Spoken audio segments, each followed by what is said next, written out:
জীবন সবসময় আমাদের পছন্দ মতো চলে না।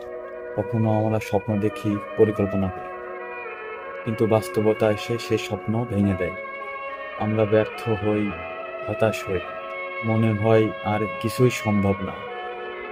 কিন্তু একটা কথা মনে রেখো, ব্যর্থতা কোনো শেষ নয়। ব্যর্থতা হলো শেখার শুরু।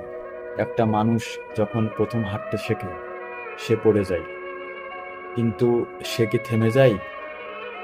না, সে বারবার পড়ে যায়, কিন্তু উঠে দাঁড়ায়। এভাবেই সে একদিন শক্তভাবে হাঁটতে শেখে। জীবনের পথও তেমনই। তুমি যদি একবার ব্যর্থ হও, মনে রেখো তুমি চেষ্টা করছো। যে কোনো সফল মানুষের গল্পের পিছনে লুকিয়ে আছে ব্যর্থতার অধ্যায়, কিন্তু তারা হাল ছাড়েনি। তারাই আজ ইতিহাস।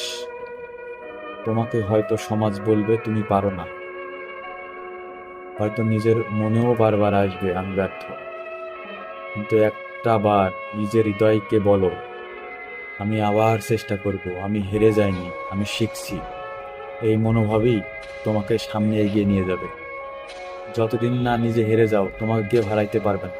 তোমার স্বপ্ন, তোমার শক্তি, তোমার ব্যথা, তোমার অভিজ্ঞতা, আর তোমার ব্যর্থতা তোমার ভবিষ্যৎ সাফল্যের সিঁড়ি। পড়ে যাও, শেখো, উঠে দাঁড়াও, নিজের গল্পটা নিজেই গড়ে তোলো।